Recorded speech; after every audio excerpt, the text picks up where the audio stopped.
Nosso Lar, capítulo 38, o caso Tobias. No terceiro dia de trabalho, alegrou-me Tobias com agradável surpresa. Fim do serviço, ao entardecer, de vez que outros se incumbiram da assistência noturna, fui fraternamente levado à residência dele, onde me aguardavam belos momentos de alegria e aprendizagem. Logo de entrada, apresentou-me duas senhoras, uma já idosa e outra bordejando a madureza. Esclareceu que esta era sua esposa e aquela irmã, Luciana e Hilda, afáveis e delicadas, primaram em gentilezas.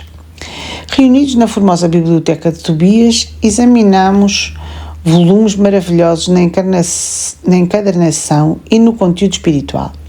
A senhora Hilda convidou-me a visitar o jardim para que pudesse observar de perto alguns caramanchões de caprichosos formatos. Cada casa em nosso lar parecia especializar-se na cultura de determinadas flores. Em casa de Lísias, as glicínias e os lírios contavam-se por centenas. Na residência de Tobias, as hortênsias inumeráveis desabrochavam dos verdes lençóis de violetas. Belos caramanchões de árvores delicadas, recordando o bambu ainda novo, apresentavam no alto uma trepadeira interessante, cuja especialidade é unir frondes diversas à guisa de enormes laços floridos na verde cabeleira das árvores, formando gracioso teto. Não sabia traduzir a minha admiração. Embalsamava-se a atmosfera de inebriante perfume. Comentámos a beleza da paisagem geral, vista daquele ângulo do Ministério da Regeneração, quando Luciana nos chamou ao interior para leve refeição. Encantado com o ambiente simples, cheio de notas de fraternidade sincera, não sabia como agradecer ao generoso anfitrião.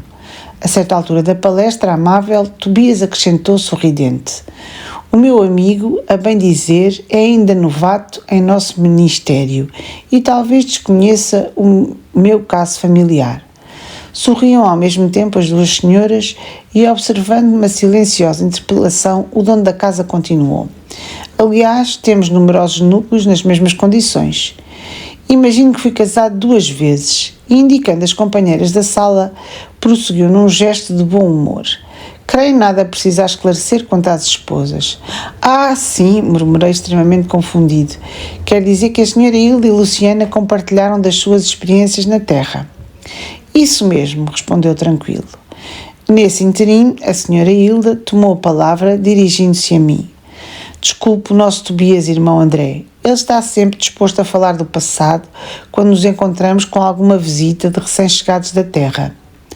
"Pois não será motivo de júbilo", aduziu Tobias bem-humorado, "vencer um monstro do ciúme inferior, conquistando pelo menos alguma expressão de fraternidade real?"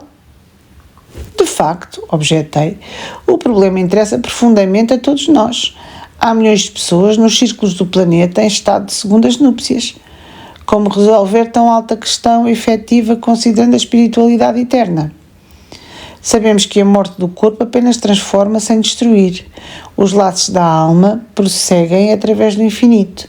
Como proceder? Condenar o homem ou a mulher que se casaram mais de uma vez? Encontraríamos, porém, milhões de criaturas nessas condições. Muitas vezes já lembrei com interesse a passagem evangélica em que o Mestre nos remete à vida dos anjos quando se referiu ao casamento na eternidade. Forçoso é reconhecer, todavia, com toda a nossa veneração ao Senhor, atalhou o anfitrião bondoso, que ainda não nos achamos na esfera dos anjos e sim dos homens desencarnados." "Mas como solucionar aqui semelhante situação?" perguntei. Tobias sorriu e considerou. "Muito simplesmente, reconhecemos que entre o irracional e o homem há enorme série gradativa de posições. Assim, também, entre nós, o caminho até o anjo representa imensa distância a percorrer. Ora, como podemos aspirar à companhia de seres angélicos se ainda não somos nem mesmo fraternos uns com os outros? Claro que existem companheiros de ânimo forte que se revelam superiores a todos os obstáculos da senda, por supremo esforço da vontade, mas a maioria não prescinde de pontes ou do socorro de guardiões caridosos. Em vista dessa verdade, os casos dessa natureza são resolvidos nos alicerces da fraternidade legítima, reconhecendo-se que o verdadeiro casamento é de almas e essa união ninguém poderá quebrar. Nesse instante, Luciana, que se mantinha silenciosa, interveio acrescentando: convém explicar, todavia, que tudo isso, felicidade e compreensão, devemos ao espírito de amor e renúncia da nossa Hilda. A senhora Tobias, no entanto, demonstrando humildade digna, acentuou: calem-se, nada de qualidades que não possuo. Buscarei sumariar nossa história a fim de que o nosso hóspede conheça o meu doloroso aprendizado. E continuou depois de fixar um gesto de narrador amável. Tobias e eu casámos-nos na terra quando ainda era muito jovem, em obediência às sagradas afinidades espirituais. Creio desnecessário descrever a felicidade de duas almas que se unem e se amam verdadeiramente no matrimónio. A morte, porém, que parecia enciumada da nossa aventura, subtraiu-me do mundo por ocasião do nascimento do segundo filhinho. Nosso tormento foi então indescritível. Tobias chorava sem remédio, ao passo que eu me via sem forças para sufocar a própria angústia. Pesados dias de umbral abateram-se sobre mim. Não tive remédio senão continuar agarrada ao marido e ao casal de filhinhos, surda a todo o esclarecimento que os amigos espirituais me enviavam por intuição. Queria lutar como uma galinha ao lado dos pintainhos. Reconhecia que o esposo necessitava reorganizar o ambiente doméstico, que os pequeninos reclamavam assistência maternal. Tornava-se a situação francamente insuportável. Minha cunhada solteira não tolerava as crianças e a cozinheira apenas fingia dedicação.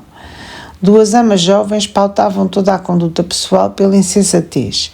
Não pôde Tobias adiar a solução justa e, decorrido o ano da nova situação, desposou Luciana, contrariando os meus caprichos. Ah, se soubesse como me revoltei!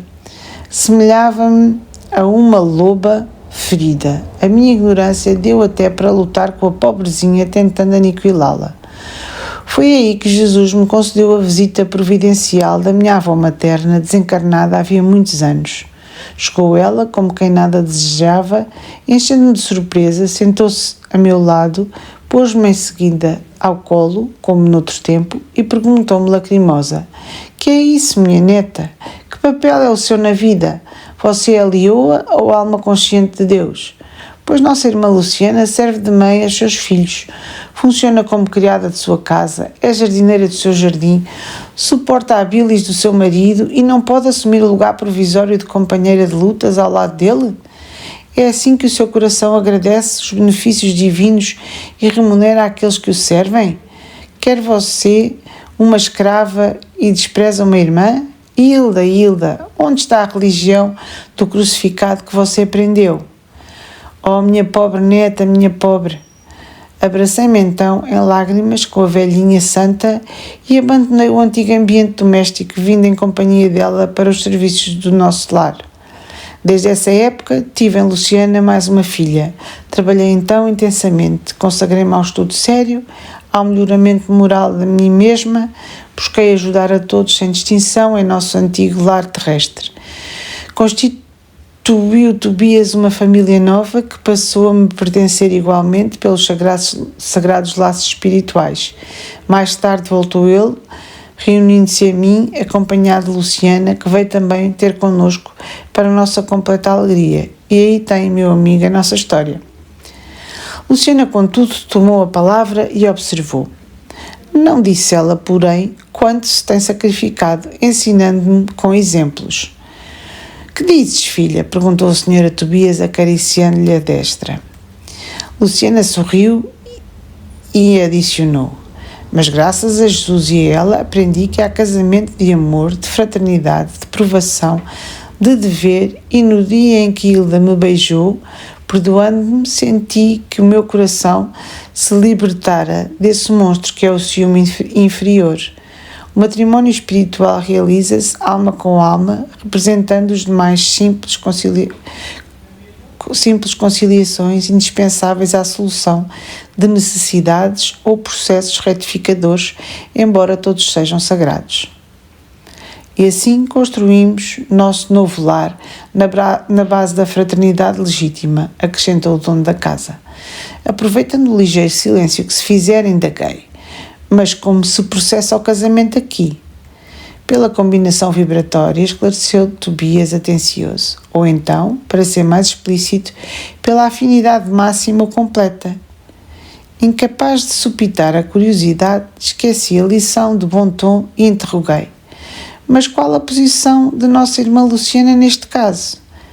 Antes, porém, que os cônjuges espirituais respondessem, foi a própria interessada que explicou.